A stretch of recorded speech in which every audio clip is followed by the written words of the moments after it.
اللهم صل على سيدنا محمد يا رب صل وسلم دائما ابدا على حبيبي. ایمان والے لوگ ہیں نا جن کا آخرت پر ایمان ہوتا ہے، تم ان کے اندر کچھ کوالٹیز دیکھو گے، دیکھنے سے نظر آئیں گے ان کے اندر یہ صفات ہیں. وہ صفات میں بیان کر کے آگے چلتا ہوں. قد افلح المؤمنون، فرمایا مومنین کامیاب ہو گئے، فلاح پا گئے. کیسے کامیاب ہوئے یہ آگے آ رہا ہے. الذین هم فی صلاتہم خاشعون، یہ وہ لوگ ہیں جو اپنی نمازوں میں خشوع پیدا کرتے ہیں.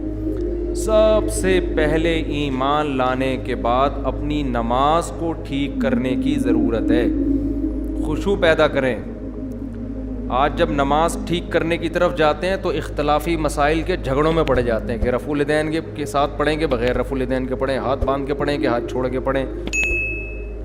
صحابہ کرام میں یہ تمام قسم کی نمازیں موجود تھیں. رفع الیدین سے پڑھنے والے بھی تھے، اور امام بخاری کے شاگرد امام ترمذی کہتے ہیں رفع الیدین سے نہ پڑھنے والے بھی بہت سارے صحابہ تھے. امام ترمذی کا بیان ہے ترمذی میں، اور روایات سے بھی ثابت ہے.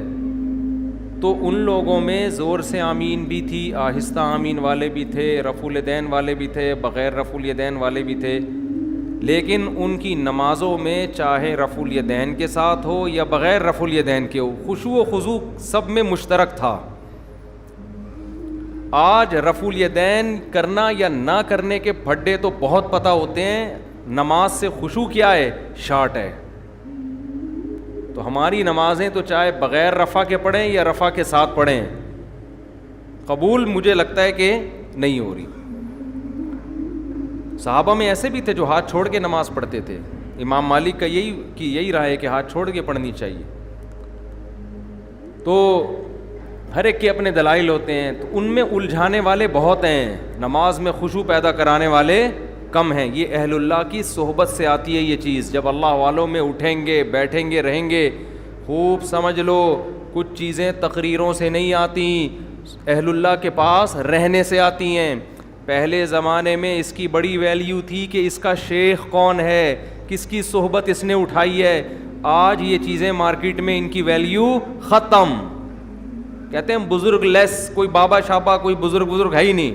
اس کا نقصان کیا ہوا؟ نمازوں سے خشوع ختم.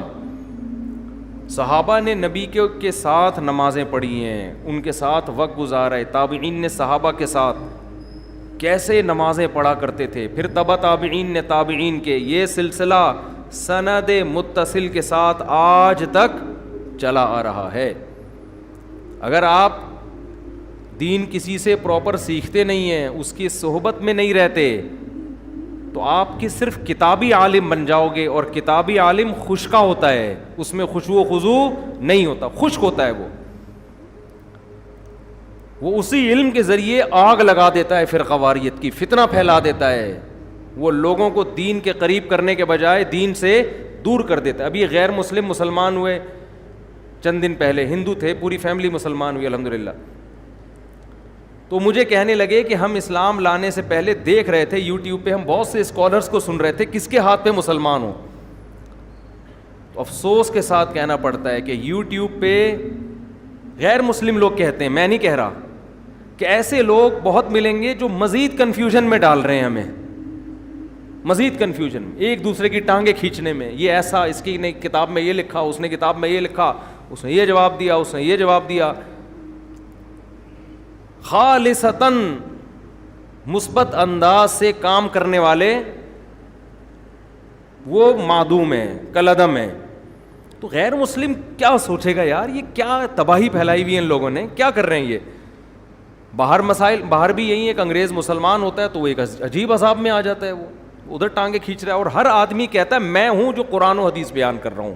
بس جو تمہیں اسلاف سے ہٹا رہا ہے، قرآن و سنت کی وہ تشریح کر رہا ہے جس میں تمہیں اپنا محتاج بنا رہا ہے، اتحاد کا لیبل لگا رہا ہے لیکن امت میں پھوٹ ڈال رہا ہے.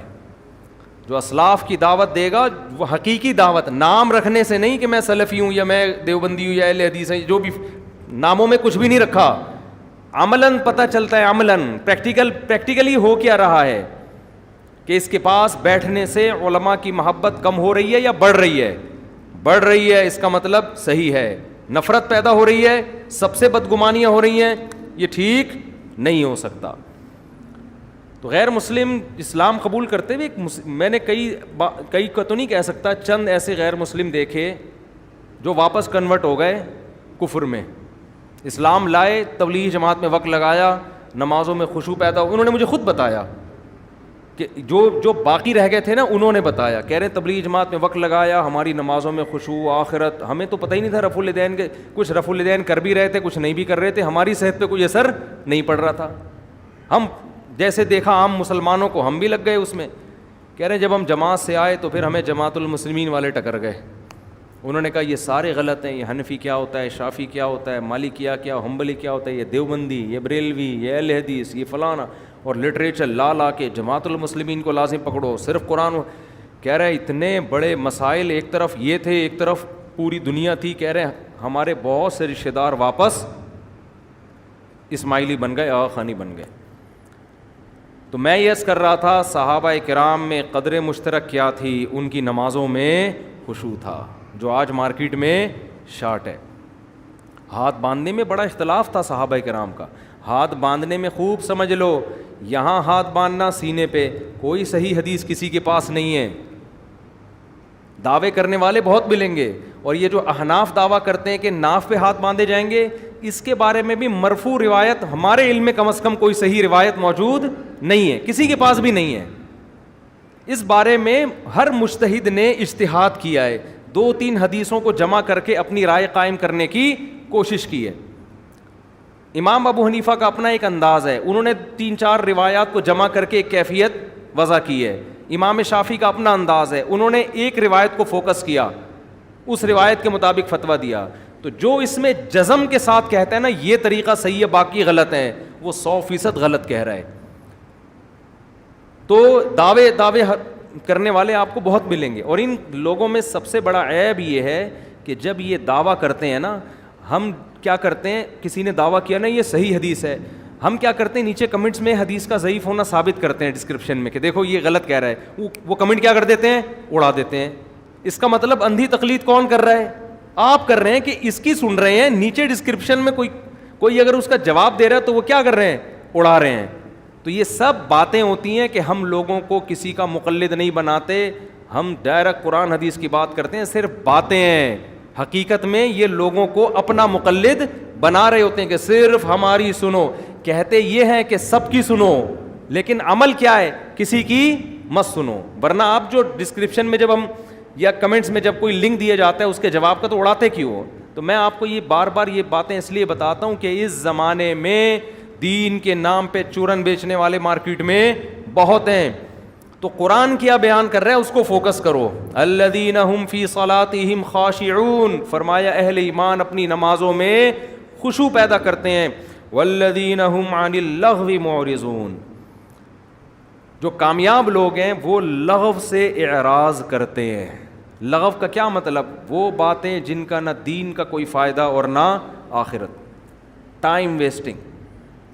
لغو میں ٹائم ویسٹنگ بھی داخل ہے، وہ موضوعات بھی داخل ہیں جن کا ہم سے قیامت کے دن سوال نہیں ہوگا، وہ امت کے لیے اہم نہیں ہے۔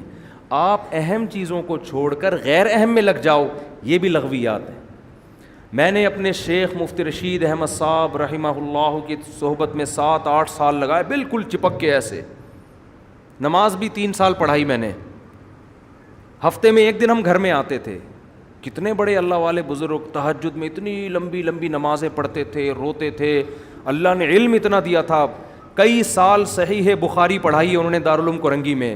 حضرت مفتی تقی عثمانی صاحب جو اتنے بڑے عالم جن کے ائمہ حرمین قدر کرتے ہیں، عزت دیتے ہیں، یہ ہمارے شیخ مفتی رشید احمد صاحب کے شاگرد ہیں۔ 7 سال پڑھا ہے انہوں نے حضرت سے۔ فتوے کا کام مفتی رشید احمد صاحب رحمہ اللہ نے حضرت اقدس حضرت مفتی تقی عثمانی صاحب اور حضرت مفتی رفیع عثمانی صاحب کو سکھایا۔ کتنے بڑے عالم، میں نے 7-8 سال میں ایک مرتبہ بھی یزید کا مسئلہ ان کی زبان سے نہیں سنا. نہ جنگ جمل سنی, نہ جنگ صفین سنی, نہ یہ سنا کہ ان دونوں میں کون حق پر تھا کون باطل پر تھا. پریکٹیکل کام. جو کسی نے پوچھا بھی حضرت یزید, انہوں نے کہا بھائی تم سے قیامت کے دن یزید کے بارے میں سوال نہیں ہوگا. قرآن جگہ جگہ کہہ رہا ہے تلک امۃ قد خلت, یہ لوگ تھے گزر گئے, لہا ما کسبت ولکم ما کسبتم, انہوں نے جو کیا ان کو قیامت میں اس کا بدلہ مل جائے گا. اچھا کیا اچھا ملے گا, برا کیا لعنت ہوگی ان کے اوپر. وَلَكُمْ مَا كَسَبْتُمْ, اللہ تم سے تمہارے عمل کے بارے میں پوچھے گا, تم کیا کر رہے ہو. اپنا عمل زیرو, اور تقریریں دیکھو یار بیٹھ کے. تو لغویات میں یہ بھی داخل ہے, جس چیز کا آپ کی پریکٹیکل لائف سے تعلق نہیں ہے اپنے آپ کو ان چیزوں سے بولو بچاؤ. آپ ڈائری بناؤ یار, میں فجر کی نماز تکبیر اولا سے پڑھتا ہوں, میں ظہر پڑھتا ہوں, میں عصر پڑھتا ہوں, میں مغرب پڑھتا ہوں, میں عشاء پڑھتا ہوں, میں اپنے ماں باپ کے ساتھ اچھا سلوک کرتا ہوں, میں نے بہنوں کی وراثت ان کے حوالے کی ہے, میں حرام تو نہیں کما رہا, میں تجارت میں جھوٹ تو نہیں بول رہا, میں تہجد پڑھتا ہوں, میں تلاوت کتنی کرتا ہوں, میں دین کو دنیا میں غالب کرنے کے لیے کیا کر رہا ہوں. تو آج آپ کو جس کے پاس بیٹھو گے نا وہی باتیں شروع کر دو گے. پنجاب میں حیات ممات کے مسئلے میں اتنا الجھے ہیں لوگ, اتنا الجھے ہیں کہ اچھے ایک جماعت کے طلباء آپس میں لڑ پڑے ہیں. سارے مسائل ایک جیسے, ایک مسئلے میں اختلاف, اور وہ جو گالم گلوچ اور اتنا زیادہ آپس میں تماشا بنائے کہ آپ الامان والحفیظ. تو والذین هم عن اللغو معرضون کا مطلب کیا ہے؟ آپ اپنے ہدف کو فوکس کرو, آپ کا ہدف کیا ہے. تو اس لیے قرآن کہہ رہا ہے والذین هم عن اللغو, ایمان والوں کی علامت ہے وہ لغو سے اپنے آپ کو دور رکھتے ہیں, بچاتے ہیں. آگے قرآن کہہ رہا ہے والذین هم للزکاۃ فاعلون, زکاتیں ادا کرتے ہیں, صدقات و خیرات کرتے ہیں. ڈائری جب ہم بنائیں گے نا اس میں اپنے گناہوں کی لسٹ, اس میں یہ بھی لکھیں گے ہم ہر مہینے صدقہ کتنا دیتے ہیں, اللہ کے لیے کتنا نکالتے ہیں. آگے قرآن کہہ رہا ہے بہت اہم والذین هم لفروجہم حافظون, اپنی شرمگاہوں کی حفاظت کرتے ہیں. اللہ نے مرد کے دل میں عورت کی شہوت, عورت کے دل میں مرد کی رغبت, تو قرآن کہہ رہا ہے یہ رغبت الا علی ازواجہم, اپنی بیویوں کے علاوہ کسی اور کی طرف مائل نہیں ہوتی, کہیں اور استعمال نہیں ہوتی. اس میں ہینڈ پریکٹس بھی آ گئی, اس میں بد نظری بھی آ گئی, اس میں انٹرنیٹ پہ فحش فلمیں دیکھنا بھی آ گیا, اس میں زنا بھی آ گیا, اس میں لڑکوں سے بدفعلی بھی آ گئی. تمام کے تمام راستوں کو اللہ نے حرام قرار دے دیا. قرآن کہہ رہا ہے فَمَنِ ابْتَغَىٰ, دو باتیں بیان کی, فرمایا جو اپنی بیویوں کے ذریعے اپنی خواہش پوری کرتے ہیں فَإِنَّهُمْ غَيْرُ مَلُومِينَ, یہ قابل ملامت نہیں ہے. اور آگے قرآن کہہ رہا ہے فَمَنِ ابْتَغَىٰ وَرَاءَ ذَلِكَ, جو بیویوں کے علاوہ کوئی اور راستہ اختیار کریں گے فَأُولَٰئِكَ هُمُ الْعَادُونَ, یہ لوگ اللہ کی حدود کو توڑنے والے ہیں. اب معاملہ ہو رہا ہے الٹا, بیویوں کے ذریعے کوئی خواہش پوری کرنا چاہے قابل ملامت ہے. ایک نوجوان بالغ ہوا, اپنے خرچے پہ کہہ رہے ابا میں شادی کرنا چاہتا ہوں, میرے اندر ڈیزائرز پیدا ہو گئی ہیں, تو ملامت ہوگی کہ نہیں ہوگی؟ ابے تو پاگل ہو گیا ہے, اس عمر میں شادی کر رہا ہے, تیرا دماغ خراب ہو گیا ہے.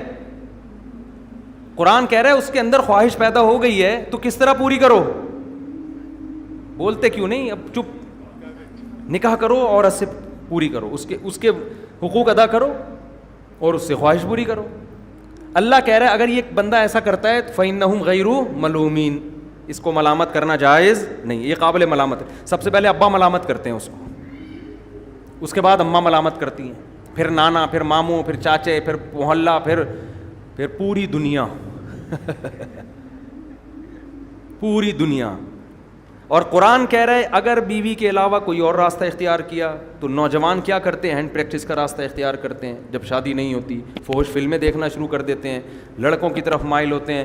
قرآن کہہ رہا ہے یہ قابل ملامت ہیں, یہ خدا کی حدود کو توڑ رہے ہیں, لیکن ان کو قابل ملامت نہیں سمجھا. کہہ رہے ہیں مجبور ہے بھائی, ینگ جنریشن. ڈاکٹر بھی آج کل اپریشیٹ کر رہے ہو بھائی, ایک آدمی کی شادی نہیں ہو رہی, وائف نہیں ہے, وہ بیچارہ کیا کرے, وہ کیا کرے؟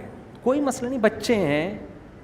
یہ فضول قسم کی باتیں میں اور آپ متاثر ہو سکتے ہیں, اللہ ان سے متاثر نہیں ہوتا, سمجھتے ہو؟ اور اس آیت کے تحت علماء نے لکھا ہے کہ اگر کوئی زیادہ بیویاں رکھتا ہے نا، 4 بیویاں رکھتا ہے حقوق ادا کرنے کے لیے، اور اس کی نیت صرف خواہش پوری کرنی ہے، لیکن خواہش برائے خواہش نہیں بلکہ حقوق بھی ادا کرے گا، ان کے جو حقوق ہیں، نیت اس کی صرف یہی ہے کہ اپنی خواہشات کے لیے، بلکہ میں اس کو عام زبان میں کو مزے کے لیے شادی کر رہا ہے، وہ مزے کے لیے کر رہا ہے، لیکن صرف مزے برائے مزے نہیں، نیت یہ ہے کہ میں ان کے حقوق بھی پورے کروں گا، ان میں برابری بھی کروں گا، تو لیکن نیت صرف مزے کے لیے۔ علماء نے لکھا ہے اس آیت کی روشنی میں، آج کے علماء نے نہیں، 1000 سال پہلے کے علماء نے، کہ اگر اس کو کوئی تانا دیتا ہے نا تو اس پہ کفر کا خطرہ ہے، کہ قرآن کہہ رہا ہے کہ یہ قابل ملامت نہیں ہے اور تم اس کو کیا کر رہے ہو، ملامت کر رہے ہو، کتنی ساری آیت کا انکار کر رہے ہو۔ تو اللہ نے ایک باؤنڈری کھینچ دی ہے کہ کون سے مزے حرام ہیں اور کون سے مزے حلال ہیں۔ تو آج لوگوں کو اس پہ بھی تکلیف ہوتی ہے کہ ایک آدمی نے اتنی سال کا تھا، اتنی عمر کی لڑکی سے صرف مزے کے لیے کیوں شادی کر لی۔ لڑکی کو اس پہ اعتراض ہونا چاہیے، اس کے ابا کو ہونا چاہیے، بالکل بجا ہے، اگر ان کو اعتراض ہو رہا ہے کیوں کر رہے ہو، نہ کریں وہ، لیکن اگر وہ کر رہے ہیں، کسی تیسرے کو اگر اعتراض ہو رہا ہے تو یہ اعتراض اس کی علامت ہے کہ اس کو اس پہ اعتراض نہیں ہو رہا اس سے کیوں شادی ہو رہی ہے، اس کو اعتراض اس پہ ہو رہا ہے کہ مجھ سے کیوں نہیں کی، یہ اسی کی علامت ہے، اس کے علاوہ کسی اور کی علامت نہیں ہے۔ تو اس کو شریعت نے حق دیا ہے کہ بھائی آپ کم عمر ہو، جوان ہو، آپ سے ایک بڑی عمر کا آدمی نکاح کر رہا ہے تو آپ نہ کرو، آپ کیوں کر رہی ہو اس سے شادی؟ بھائی اس کو تو مشورہ یہی دیا جائے گا، لیکن کوئی مصلحت ہے تو وہ جانے، یہ ان کا آپس کا مسئلہ ہے، ان کو مسئلہ ہو نہیں رہا، مسئلہ کس کو ہو رہا ہے؟ پڑوسیوں کو ہو رہا ہے۔ پھر یہ ٹیکنیکل، یہ مینوفیکچرنگ فالٹ ہے میرے بھائی، ایسے آدمی کی ریپیئرنگ نہیں ہو سکتی، اس کو کھول کے دوبارہ جوڑنا پڑے گا، صحیح۔ تو قرآن کہہ رہا ہے والذین هم لأمان، لیکن کیا مزوں کے لیے نہ کرو، میں تو کہہ رہا ہوں جائز ہے، لیکن کرو سنت پوری کرنے کے لیے۔ تبھی ہم لوگوں کو مشورہ دیتے ہیں بھائی بہتر یہی کہ بیوہ سے کرو، طلاق یافتہ سے کرو۔ میں جائز کی بات الگ ہے، مستحب اور ترغیب کی بات ایک الگ ہے۔ تو نیت تو یہی ہونی چاہیے، سنت پوری کرنی ہے، کہ نبی نے پہلی شادی 40 سالہ بیوہ سے کی ہے تو کرو یہ۔ لیکن اگر کوئی کر رہا ہے، اگر دیکھو ہم لوگوں کو کہتے ہیں سادہ کھانا کھاؤ، چٹورے بننا کوئی اچھا کام نہیں ہے، ہر وقت جا کے ٹھیک ہے آپ نلی نہاری بھی کھا لی، دہلی کی نہاری بھی کھا لی، اب کبھی دال چاول بھی کھا لو سادے یار، ہر وقت ہی پیزے برگر میں لگا رہتا ہے، لیکن حرام تو نہیں کہیں گے نا، وہ کہے گا اپنے خرچے سے کھا رہا ہوں نا، میں نہاری کھاؤں، اس میں نلی ڈالوں، اس میں دیسی گھی کا تڑکا لگاؤں، جو بھی کروں مولوی صاحب اپنے خرچے پہ کر رہا ہوں، آپ کو کیا مسئلہ ہے؟ تو ترغیب ایک الگ بات ہے کہ یار کبھی سادہ غذائیں کھایا کرو، ہر وقت چٹخارے کی چکر میں رہنا شریف آدمی پہ زیب نہیں دیتا۔ تو اسی طرح شادیوں کے معاملے میں بھی ہم کہتے ہیں بھائی بیوہ سے کر لو، طلاق یافتہ سے کر لو، لیکن اگر کوئی اپنے خرچے پہ کر رہا ہے، ٹھیک ہے نا، کسی اور سے کر رہا ہے تو وہ اس کا ذاتی مسئلہ ہے، قابل ملامت بہرحال نہیں ہے۔ آگے اللہ فرماتے ہیں اولئک هم والذین هم لاماناتهم وعہدهم راعون، یہ بڑی مشکل شرط ہے۔ یہ باقی تینوں علامتیں مسلمانوں میں کسی حد تک پائی جاتی ہیں، یہ والی جو شرط ہے نا جس میں اللہ نے کہا کہ اہل ایمان کی یہ شرط ہے، یہ ہوگی تو کامیابی ملے گی ورنہ نہیں، وہ کیا ہے؟ لِأَمَانَاتِهِمْ وَعَهْدِهِمْ رَاعُونَ، امانتوں میں اور عہد میں خیال کرتے ہیں، پورا کرتے ہیں، زبان کے پکے، ایگریمنٹ کر لیا اس سے 1 انچ پیچھے نہیں ہٹتے۔ امانت کا کیا مطلب ہے؟ جب آپ پر اعتماد کر کے کوئی کام یا کوئی چیز آپ کو سونپی گئی تو دینے والا مطمئن ہوتا ہے کہ یہ مسلم ہے، یہ اس میں خیانت نہیں کرے گا۔ اس میں بہت ساری چیزیں آ گئیں۔ آپ دفتر میں جاب کرتے ہیں، وہ ٹائم آپ کے پاس کیا ہے؟ امانت ہے، کمپنی نے امانت دی ہے، اور ایگریمنٹ بھی ہے کہ ہمیں اتنا ٹائم دو، اتنا کام کرو، اس کے بدلے میں اتنی تنخواہ۔ اگر آپ ایگریمنٹ پورا نہیں کر رہے، کام میں ڈنڈی مار رہے ہو، جیسے کہ پاکستانی ڈنڈی مارتے ہیں 99.9%۔ ہمارے جو دوست امریکہ UK وغیرہ چلے گئے نا، وہاں انہوں نے ملازم رکھے، اور یہاں بھی ان کے دکانیں ہیں، ملازم کہہ رہے ہیں زمین آسمان کا فرق ہے۔ انگریز کو جب جاب دو تنخواہ بھی پوری لیتا ہے، عام طور پہ 100% نہیں، وہاں بھی بڑے بڑے 2 نمبر پڑے ہیں، لیکن میجورٹی چائنا والوں کے علاوہ کی بات کر رہا ہوں، میں انگریزوں کی بات کر رہا ہوں، چائنیز تو اللہ تعالیٰ ہدایت دے۔ چائنیز کے تو ایسے ایسے واقعات ہیں. ایک صاحب نے کہا میں نے لیپ ٹاپ منگوایا, ڈبے میں لیپ ٹاپ دے کے چلا گیا, کھولا تو مٹھائی کا ڈبہ تھا خالی اندر, پتہ نہیں کیا تھا وہ. تو چائنیز کے علاوہ کی بات کر رہا ہوں میں. تو کہہ رہے ہیں انگریز ملازم رکھو نا, کام بھرپور طریقے سے کرتے ہیں. اور کہہ رہے یہاں ہم دفتروں میں دیکھتے ہیں صبح 9 بجے کا ٹائم ہے, پہنچے گا 10 بجے, 11 بجے تک باتیں کرتا رہے گا بیٹھ کے نا, دروازے کھول کھول کے چیک کرتا رہے گا ٹھیک ہے, اس میں کیا ہے, پین کہاں ہے, 1 گھنٹہ اس میں لگے گا. 12 بجے بھوک لگنے لگے گی اس کو, تو اب کام تھوڑا سا 2-4 کچھ چیزیں یہاں سے وہاں رکھ دی, وہاں سے اٹھا کے یہاں رکھ. اب اس کو بھوک لگے گی, کھانے کی فکر میں 1 گھنٹہ لگا دے گا. کھانا کھائے گا تو ٹون ہو جائے گا دماغ اس کا. اس کے بعد اس کو پان گٹکا چاہیے, چائے چاہیے. سارا دن ملازموں کا اسی طرح گزرتا ہے. تنخواہ لینے کے لیے سر پہ کھڑے ہوئے ہوتے ہیں, اور تنخواہ بڑھانے کے لیے بھی سر پہ کھڑے ہوئے ہوتے ہیں. سر اتنے سال سے میں جاب کر رہا ہوں, ابھی تک صرف 1 کروڑ روپے دے رہے ہیں آپ مجھے, ٹھیک ہے.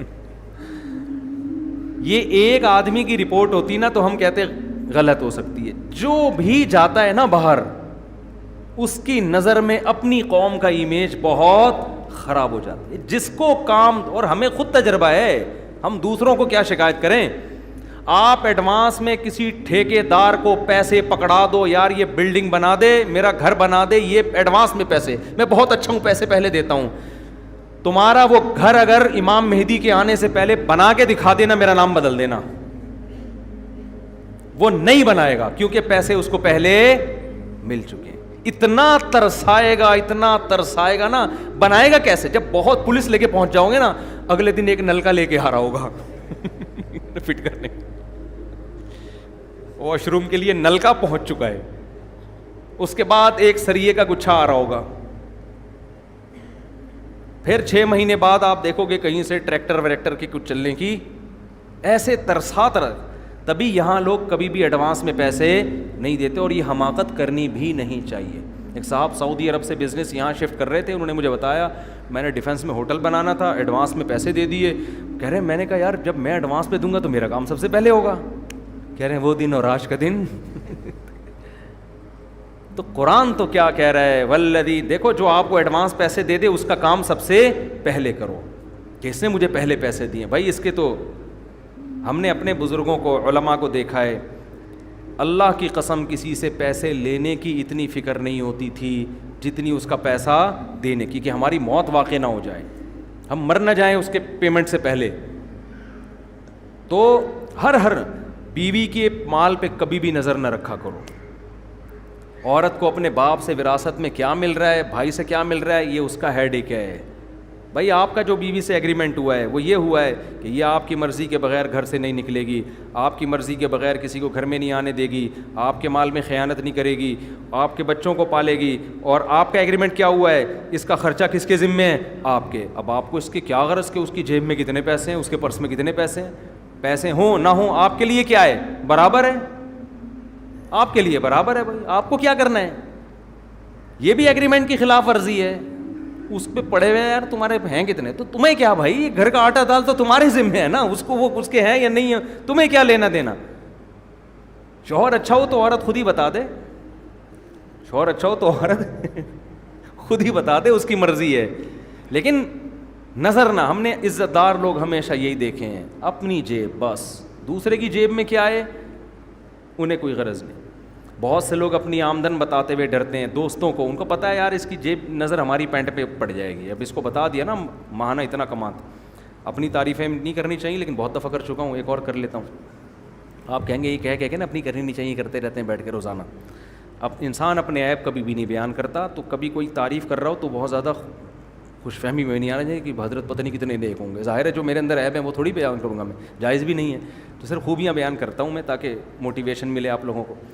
مجھے بڑے بڑے سیٹھ لوگ آ کے بتا دیتے ہیں کہ میں ماہانہ اتنا کماتا ہوں. کیوں بتا دیتے ہیں, ان کو پتہ ہے مفتی صاحب چندہ نہیں مانگیں گے ٹھیک ہے نا, مفتی صاحب چندہ نہیں مانگیں گے. اور مجھے بتا رہے ہوتے ہیں کہ ہم آپ کو بتا رہے ہیں, ورنہ کئی تھوڑے دن ساتھ رہنے کے بعد ان کو اندازہ ہوتا ہے, ایسا نہیں ہوتا. اور کہتے ہیں ہم بہت سے لوگوں سے, داڑھی والوں سے ڈرتے ہیں, ان کو بتاتے نہیں ہیں, ہمیں ڈر ہی ہوتا ہے کہ چندہ مانگیں گے, اور ہمارے پاس منع کرنے کا آپشن نہیں ہوگا. اس لیے کہ اگر ہم نے منع کیا تو کہیں گے یار کماتے اتنے ہو اور مسجد میں ایک ڈھکن نہیں لگا سکتے ٹینکی کا. تو بھائی چاہے دینی معاملہ ہو یا دنیا داروں کو بھی لوگ نہیں بتاتے, دوستوں کو نہیں بتاتے. ان کو پتا اگر میں نے بتا دیا اپنے دوست کو تو یہ آ جائے گا پیسے مانگنے کے لیے, یہ آ جائے گا. اور ہم پہلے یہ حماقت کر چکے ہیں. میرے والد صاحب کی وراثت ملی تھی, میرے پاس بڑا پیسہ آ گیا تھا, میں نے بتا دیا جا کے میرے پاس اتنے پیسے ہیں. الحمدللہ تھوڑے دنوں میں اللہ کا بڑا فضل ہوا, زیرو پہ آ کے کھڑا ہو گیا تھا. میں جس کو بتاتا تھا وہ آ کے کہتا تھا یار یہ کاروبار کے لیے چاہیے. بھائی کیسے دیں یار, ابھی تو خود بولا ہے آپ نے اتنے ہیں.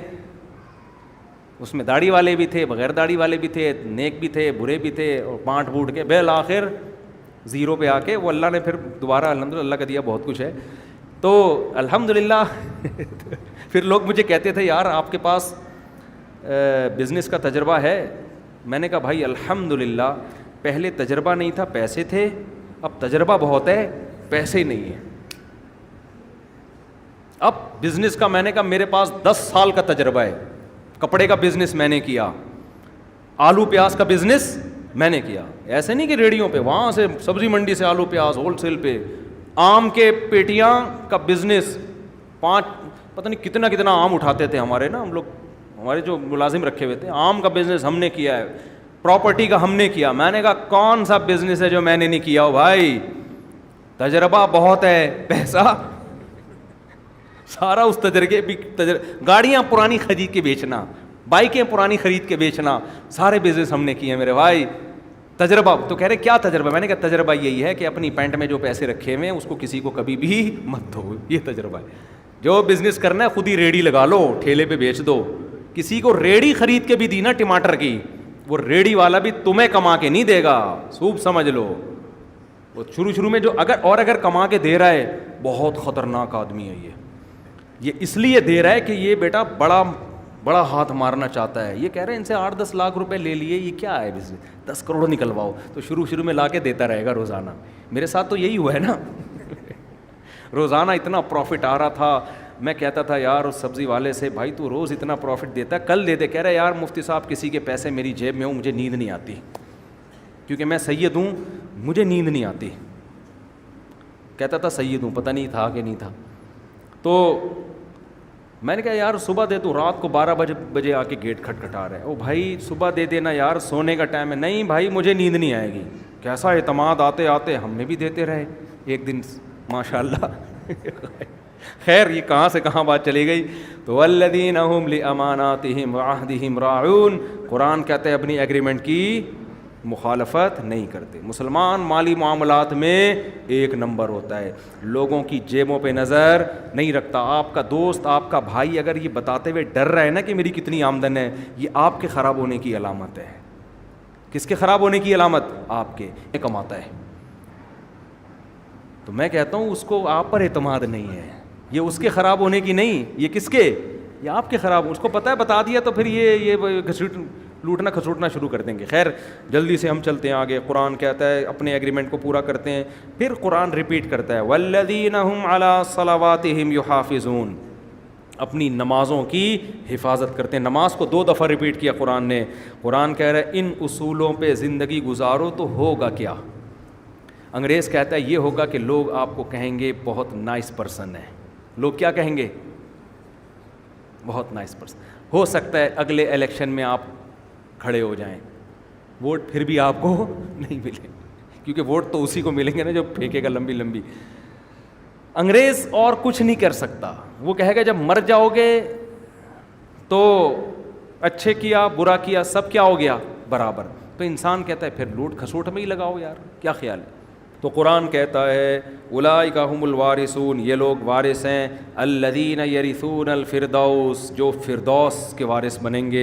ہم فیہا خالدون, یہ بدلہ میں دوں گا, یہ انسان یہ حکومتیں نہیں دے رہی. تو جو میں بدلہ دوں گا, جیسا میں ہوں بدلہ بھی